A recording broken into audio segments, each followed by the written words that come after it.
If you look at a car interior from 1965, the first thing you notice isn't the dashboard or the steering wheel. It's how much room there was. The front of that car was one continuous surface, fabric or vinyl running unbroken from the driver's door to the passenger's door. 3 people could sit across the front. A child could slide to the middle and watch the road through the windshield. On the way home from somewhere late at night, someone could lean against the window and sleep. And that seat is gone now. You can search the current model lineup of almost every major automaker and find nothing like it. The bench seat didn't fade quietly. It was engineered out, 1 decade at a time, until it existed only in the memory of people old enough to have sat in one. What happened to the bench seat, and why did it vanish from nearly every car sold in America? To understand it, you have to start with what the bench seat actually was. Not just a design choice, but an assumption about what a car was for. In the post-war years, the American car was built around a particular idea of space. The family needed to fit. That was the fundamental requirement. A father, a mother, and children moving together from one place to another. The car was a room that happened to roll, and like a room, and it was arranged so that people could occupy it together rather than sit isolated in their own assigned positions. The bench seat made that possible. In the front, it meant 3 across, 2 adults and a child, or 3 adults if the occasion required it. In the back, a full bench allowed the same. A full-size American sedan of the 1950s or 1960s could carry 6 people in reasonable comfort, sometimes more if the children were small and the trip was short. The seat itself was wide and forgiving. It didn't grip you. It didn't define where exactly you were supposed to be. You could shift position. You could move toward the door or toward the center. On a long highway drive, that mattered. The cabin floor was flat. Without a center console, there was nothing to step over, nothing to work around. A child could move from the back seat to the front by simply climbing over. Someone could slide in from the driver's side and move over to make room without anyone stepping outside into the rain. And the bench seat assumed that the people inside the car were together and designed around that assumption accordingly. By the late 1970s, those assumptions were beginning to shift. Several things happened at once, and their effects compounded in ways that made the bench seat's decline feel, in retrospect, almost inevitable. The first was the fuel crisis. The oil embargoes of 1973 and 1979 changed what Americans expected from cars in ways that went beyond the gas pump. The large, a full-size sedan began to lose cultural authority. Smaller cars, many of them imported, gained market share. Detroit responded with downsizing, shorter wheelbases, narrower interiors, and lighter construction. The generous proportions that had made a full front bench seat practical were no longer available in the same way. Less cabin width meant less room to stretch a bench across. The second was safety regulation, and federal crash standards evolved throughout the 1970s and 1980s with increasing specificity. Seats were tested and rated. Restraint systems were evaluated at fixed positions. The bench seat's flexibility, the fact that a passenger could sit anywhere across a wide surface, made it harder to engineer safety systems for. A seatbelt anchored at a fixed point works as designed when the occupant is sitting at that point.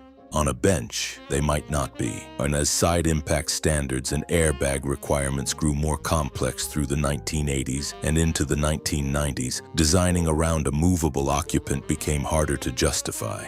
The bucket seat, positioned precisely, anchored firmly, surrounded on both sides by defined structure, was far easier to certify. The third was the center console. What began as a space for a shifter became something else entirely. By the mid-1980s, the center console was expanding. Storage compartments, armrests, a cup holder housings, integrated climate controls, auxiliary inputs. Each new feature filled the space between driver and passenger with something permanent. By 1990, many mid-size cars had center consoles that rose high enough and ran far enough to make a bench seat structurally impossible. Even if the manufacturer had wanted one, the console that started as a practical accommodation became a selling point. Buyers came to expect it. Showroom walkarounds emphasized it, and the floor between the 2 front seats ceased to be floor at all. The bucket seat arrived with different assumptions about what driving was. It positioned the driver. It held the body in place during cornering. It suggested performance, even in a car that would never see a track. Sitting in a bucket seat, you were at the controls. You were not simply occupying a room, you were operating a machine. Automakers understood the distinction and used it. A marketing language shifted toward the driver. The driver's experience, the driver's feel, the driver's connection to the road. Cars were sold on what they did for the person at the wheel, not on how many people could fit inside comfortably. This wasn't purely cynical. Handling improved through the period. Front-wheel drive became dominant. Suspension technology advanced. A car that rewarded driver engagement was genuinely different from its predecessors. But the frame had changed, and the car was no longer primarily a shared room. It was a cockpit with passenger space behind it. The bench seat, with its democratic indifference to who sat where and how close together, belonged to the older idea. The cultural shift ran deeper than engineering. Through the 1980s, the way Americans thought about cars was quietly changing. A car was no longer just transportation. It was an expression of the person driving it. Advertising leaned hard into individualism, the open road, and the lone driver, the machine tuned to one person's preferences. That framing had almost no room for a seat designed to hold three people side by side. The bucket seat photographed better. It looked purposeful in a brochure. It suggested that the car had been built around the driver specifically, not around whoever happened to need a ride. Manufacturers noticed what sold and built toward it. Car culture, too, was shifting. The enthusiast press celebrated feel and feedback. As road tests measured cornering grip and steering response. A bench seat, however comfortable, was a liability in that conversation. It was associated with the old Detroit, wide, soft, indifferent to dynamics, belonged to the future, being written in the pages of every automotive magazine on the shelf. By the mid-1980s, even family-oriented sedans were arriving at dealerships with bucket seats and consoles as standard. The bench had become the exception. To find one, you had to specifically ask, and fewer people were asking. The minivan absorbed what the bench seat left behind. When Chrysler introduced the minivan in 1984, it offered something the shrinking American sedan no longer could. Room, multiple rows of seating, a flat floor that allowed movement inside the cabin. Space for children, cargo, and adults at the same time. The families who had once folded themselves into a full-size bench seat car found a different vehicle for the job. The minivan, and later the SUV, became the vessels for family travel. They came with their own seating arrangements, removable rows, captain's chairs, fold-flat configurations. But the logic was similar. Room for everyone. Space to move around. As these vehicles took over family duties, the passenger car was freed from that expectation. It no longer needed to carry 6. It needed to carry 4 well, or 2 in comfort. The bench seat's primary reason for existing in that context quietly expired.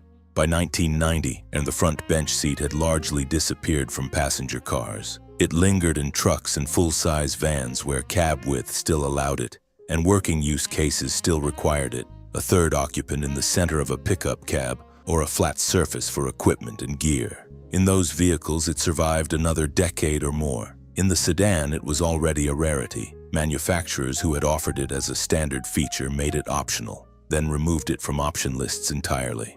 By the mid-1990s, finding a new passenger car with a front bench seat required deliberate searching.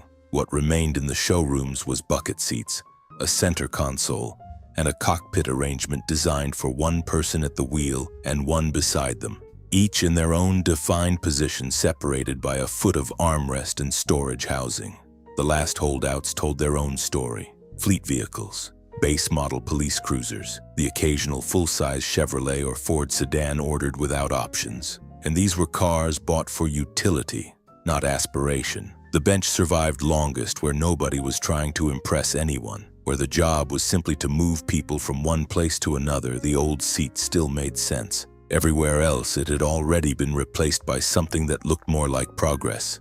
The change was not dramatic, it was cumulative. Instead of sliding to the center to sit closer to someone on a long drive, you stay in your seat. And instead of 3 across the front for a short errand, someone rides in the back. The car accommodates fewer people per trip, but it fits modern expectations of what a car interior should feel like. Structured, ergonomic, defined. The bench seat assumed you were going somewhere together. The console and bucket arrangement assumes you are each going somewhere in parallel. The math of safety, fuel economy, design complexity, and shifting family expectations worked against the bench seat one variable at a time. No single decision eliminated it. The system around it simply changed until the bench seat no longer made sense within it. You can still find them in certain trucks if you look. A flat front seat, no console, room for three. It sits there without ceremony, quietly available. A holdover from an era when the front of a car was designed to fit more than a driver and their belongings. Pull up the current listings for almost any passenger car new, and you will not find it. The seat is still out there in a few trucks and a handful of fleet vehicles ordered without extras. Unpadded, unpretentious, easy to miss. Something built for a driving life that assumed more people were going to the same place at the same time and needed somewhere to sit. If this brought something back, let me know in the comments. Did you grow up riding across a bench seat? Or do you remember the way a long drive felt different when the front of the car was one continuous stretch of fabric? The middle seat with no armrest, no console, just room? If you found this worth your time, subscribing helps me know there's interest in these topics. The bench seat is still out there in a few trucks if you look. No console, no assigned position, just a flat surface wide enough for whoever showed up. It never needed to be more than that.